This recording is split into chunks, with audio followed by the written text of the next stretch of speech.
En el tercer módulo empezamos a trabajar la segunda competencia, la cual es interpretar datos y pruebas científicamente.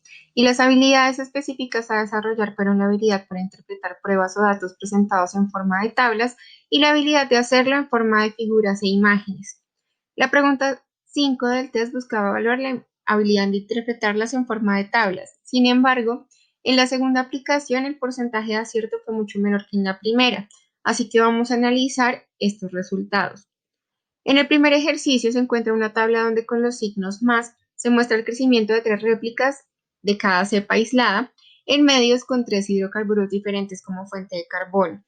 En este caso, el porcentaje de acierto es del 65,8%.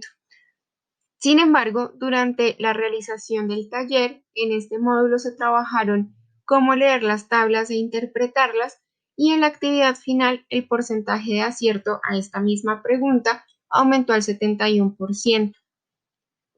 Respecto al bajo porcentaje de acierto en el segundo formulario, nos lleva a pensar que la información en la tabla podría haber sido confusa.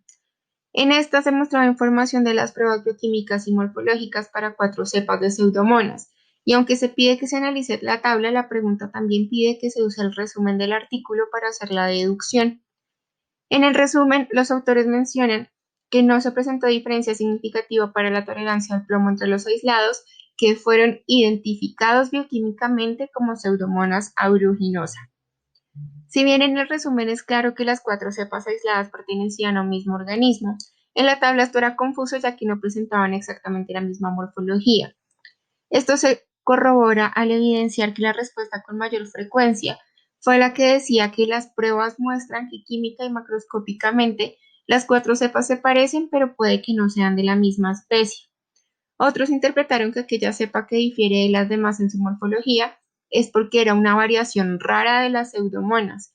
Y finalmente otros eligieron la respuesta correcta, que decía que debido a las pruebas bioquímicas puede que los 4 aislados sean de un mismo organismo. En el primer formulario, si lo ven, se pedía un análisis únicamente basado en la tabla dispuesta, mientras que en este segundo caso era fundamental haber tenido también en cuenta la información del resumen para haber podido contestar correctamente. Durante la actividad propuesta en el taller se pidió a los estudiantes que extrajeran toda la información posible de una tabla. Si bien en general la interpretación de esta tabla eran acertadas, la diferencia entre las actividades de los estudiantes del curso radicó en la profundidad con la que realizaron el ejercicio, pues muchos decidieron escribir como respuesta aquella información que era bastante obvia dentro de la tabla, mientras que otros en efecto realizaron el ejercicio de analizar a profundidad y extraer toda la información posible de la tabla como se muestran los ejemplos en pantalla. En el segundo ejercicio establecido en este módulo, se presenta una situación muy similar, pues se pide a los estudiantes que formulen al menos 3 preguntas que sientan que pueden responder con la información extraída. Sin embargo, varios se limitaron a formular las 3 preguntas, mientras que otros, en efecto, formularon todas aquellas preguntas que sentían que podían contestar. Asimismo, se evidencia como principal error que algunos solamente toman en cuenta un parámetro de toda la información que muestra la tabla y sobre estas que formulan las 3 preguntas. Respecto a los errores en la formulación de las preguntas, se evidenció en comparación con la primera actividad de formulación de preguntas de investigación que para los estudiantes es más fácil proponer preguntas basándose en información mucho más específica, como lo es en este caso la tabla, que cuando lo debían hacer basándose en el estudio completo.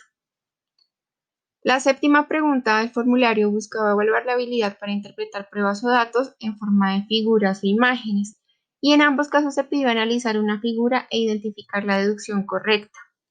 En este caso se evidencia una mejoría, pues en el primer formulario el porcentaje de aciertos fue el 40,4% y del segundo fue el 78,2%.